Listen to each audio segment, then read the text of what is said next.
प्रश्न 1, निम्नलिखित कथनों में सत्य और असत्य को चुनें। तो पहला है वर्ग एक समचतुर्भुज है। तो प्रश्न 1 का ए का पहला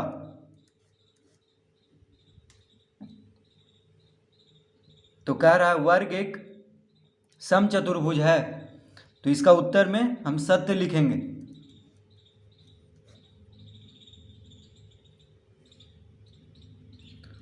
तो वर्ग एक समचतुर्भुज है, यह सत्य कथन है।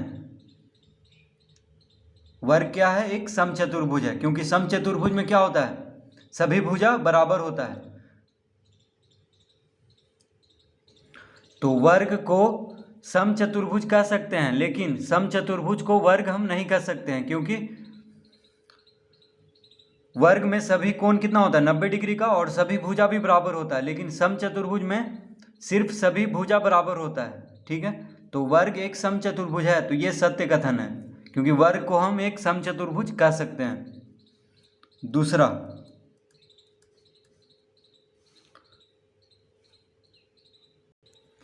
आयत एक समचतुर्भुज है, तो ये असत्य कथन है। तो क्या लिखेंगे? असत्य। क्या लिखेंगे? असत्य। क्यों असत्य लिखेंगे? क्योंकि आयत एक समचतुर्भुज नहीं है, क्योंकि आयत में सभी भुजा बराबर नहीं होता है, और समचतुर्भुज में सभी भुजा बराबर होता है। ठीक है, समचतुर्भुज का चारों भुजा जो होता है बराबर होता है, लेकिन आयत में बस सम्मुख भुजा ही बराबर होता है, चारों भुजा बराबर नहीं होता है। तीसरा, वर्ग एक समानांतर चतुर्भुज है, तो इसका उत्तर सत्य होगा, यानी ये सत्य कथन है, क्योंकि वर्ग को हम समानांतर चतुर्भुज कह सकते हैं। क्योंकि समानांतर चतुर्भुज में क्या होता है?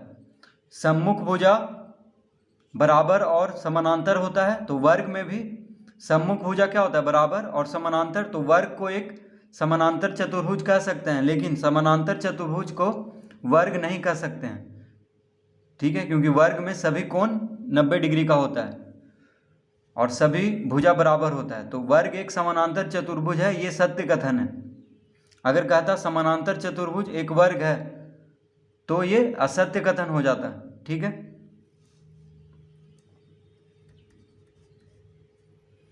प्रश्न 4, समलंब चतुर्भुज एक आयत है। समलंब चतुर्भुज एक आयत है, तो ये असत्य होगा, ये असत्य। तो समलंब चतुर्भुज एक आयत नहीं है। ठीक है, इसीलिए असत्य लिखेंगे, क्योंकि समलंब चतुर्भुज क्या लिखा हुआ है? एक आयत है, तो यह असत्य कथन है, क्योंकि समलंब चतुर्भुज में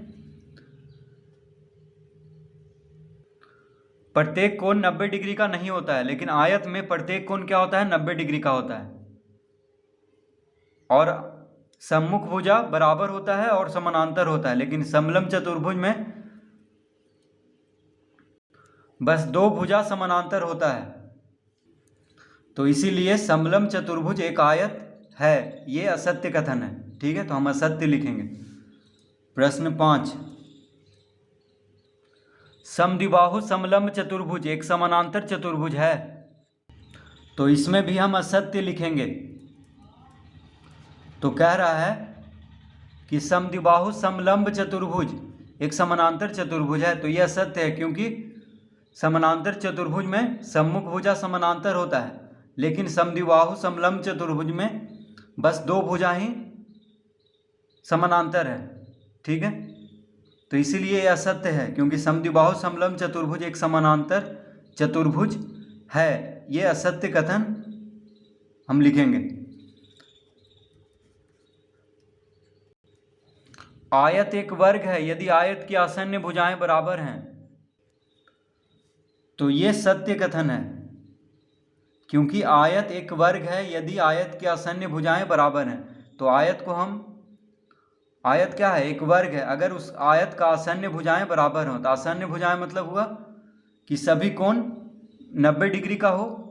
ठीक है, तो वर्ग में क्या होता है, सभी कोण 90 डिग्री का। तो अगर आयत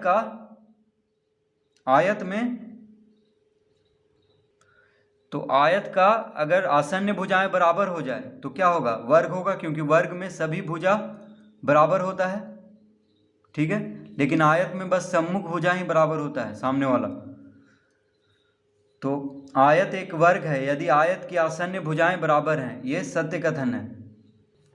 अब प्रश्न 1 का बी अब हल करेंगे। बताइए कथन सत्य है या असत्य। पहला, सभी आयत वर्ग होते हैं। दूसरा, सभी समचतुर्भुज समानांतर चतुर्भुज होते हैं। तीसरा में है सभी वर्ग समचतुर्भुज और आयत भी होते हैं। चौथा क्या है, सभी वर्ग समानांतर चतुर्भुज नहीं होते। पांचवा है सभी पतंगे समचतुर्भुज होती हैं। छठा है सभी समचतुर्भुज पतंग होते हैं। सातवां है सभी समानांतर चतुर्भुज समलंब होते हैं। आठवां है सभी वर्ग समलंब होते हैं। तो इसका हम एक एक करके इसका उत्तर हम देंगे। तो पहला में क्या है, सभी आयत वर्ग होते हैं, तो ये असत्य कथन है, इसमें हम असत्य लिखेंगे, क्योंकि सभी आयत वर्ग नहीं होते हैं।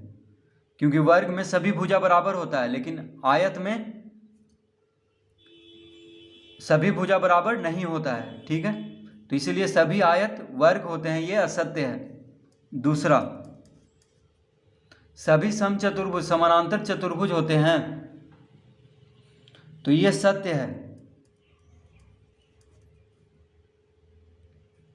ये सत्य कथन है, क्योंकि सभी समचतुर्भुज समानांतर चतुर्भुज होते हैं। क्योंकि समचतुर्भुज में क्या होता है, सभी भुजा बराबर होता है और सामने का भुजा जो होता है समानांतर होता है। तो समानांतर चतुर्भुज में भी सम्मुख भुजा क्या होता है, बराबर, और सम्मुख भुजा बराबर और सम्मुख भुजा समानांतर होता है, ठीक है। तो सभी समचतुर्भुज समानांतर चतुर्भुज होते हैं, ये सत्य कथन है। समचतुर्भुज को हम समानांतर चतुर्भुज कह सकते हैं। तीसरा, सभी वर्ग समचतुर्भुज और आयत भी होते हैं, तो ये भी सत्य कथन है। कैसे, तो देखिए, कह रहा है सभी वर्ग समचतुर्भुज और आयत भी होते हैं। तो वर्ग को हम समचतुर्भुज और आयत भी कह सकते हैं, क्योंकि वर्ग में क्या होता है, सभी भुजा बराबर होता है, ठीक है, और समचतुर्भुज में भी सभी भुजा बराबर होता है, और वर्ग में सभी कोण बराबर होता है, और आयत में भी सभी कोण बराबर होता है। तो वर्ग को हम आयत कह सकते हैं, लेकिन आयत को हम वर्ग नहीं कह सकते हैं, ठीक है।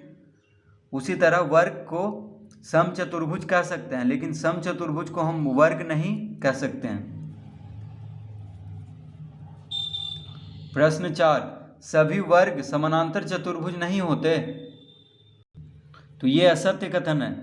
क्या लिखेंगे हम, असत्य लिखेंगे, क्योंकि सभी वर्ग समानांतर चतुर्भुज होते हैं, ये सत्य होगा, ठीक है।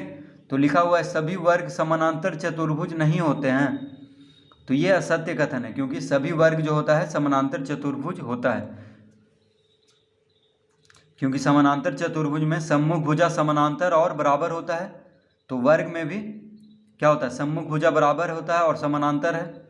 वर्ग में तो सभी भुजा बराबर है और सम्मुख भुजा क्या होता है, समानांतर। तो इसीलिए वर्ग को हम समानांतर चतुर्भुज कह सकते हैं। पांचवा में है सभी पतंगे समचतुर्भुज होती है, तो ये असत्य है। सभी पतंगे समचतुर्भुज नहीं होती हैं, क्योंकि पतंग किसको कहते हैं, तो एक चतुर्भुज जिसमें दो आसन्न भुजाओं के युग्म बराबर होते हैं। पतंग में क्या होता है, दो आसन्न भुजाओं के युग्म बराबर होते हैं। तो आसन्न भुजा मतलब बगल वाला भुजा, ठीक है, जिसका कि यानी जहाँ पे दो भुजा मिलता हो, यानी शीर्ष दोनों में हो, शीर्ष क्या हो, उभयनिष्ठ हो। तो आसन्न भुजाओं के युग्म बराबर होते हैं पतंग में। और समचतुर्भुज में क्या होता है, सभी भुजा बराबर होता है, तो इसीलिए सभी पतंगे समचतुर्भुज होती हैं, ये असत्य है। क्योंकि पतंग में क्या होता है, आसन्न भुजा बराबर होता है, और समचतुर्भुज में सभी भुजा बराबर होता है। तो अगर सभी भुजा बराबर हो जाएगा पतंग का, तो उसको हम समचतुर्भुज कह सकते हैं। तो इसलिए यहाँ पे लिखा हुआ है सभी पतंगे समचतुर्भुज होती हैं, तो ये असत्य कथन है। छठा में है सभी समचतुर्भुज पतंग होते हैं। तो ये सत्य कथन है, क्योंकि ये समचतुर्भुज को हम पतंग तो कह सकते हैं, लेकिन पतंग को समचतुर्भुज नहीं कह सकते हैं। तो समचतुर्भुज में सभी भुजा बराबर होता है और पतंग में बस आसन्न भुजा बराबर होता है। तो समचतुर्भुज को हम पतंग कह सकते हैं, क्योंकि समचतुर्भुज में क्या होता है, सभी भुजा बराबर होता है, तो उसको हम पतंग कह सकते हैं। तो सभी समचतुर्भुज पतंग होते हैं, तो ये सत्य कथन है। सातवां, सभी समानांतर चतुर्भुज समलंब होते हैं। तो ये सत्य कथन है। कैसे सत्य कथन है? तो कह रहा सभी समानांतर चतुर्भुज समलंब होते हैं। तो देखिए समानांतर चतुर्भुज में क्या होता है, सम्मुख कोण बराबर और समानांतर होता है, लेकिन समलंब में बस दो भुजा ही समानांतर होता है। तो हम समानांतर चतुर्भुज को समलंब कह सकते हैं, लेकिन समलंब को समानांतर चतुर्भुज नहीं कह सकते हैं। ठीक है, तो सभी समानांतर चतुर्भुज समलंब होते हैं, ये सत्य होगा। अब आठवां, तो आठवां में है सभी वर्ग समलंब होते हैं। तो ये भी सत्य कथन है। कैसे? क्योंकि वर्ग में क्या होता है, सभी भुजा बराबर और सम्मुख कोण, ये सम्मुख भुजा समानांतर होता है। ठीक है, और समलंब में बस दो भुजा ही समानांतर होता है। तो वर्ग को तो समलंब कह सकते हैं, लेकिन समलंब को वर्ग नहीं कह सकते हैं। तो इस तरह हम इसको हल करेंगे।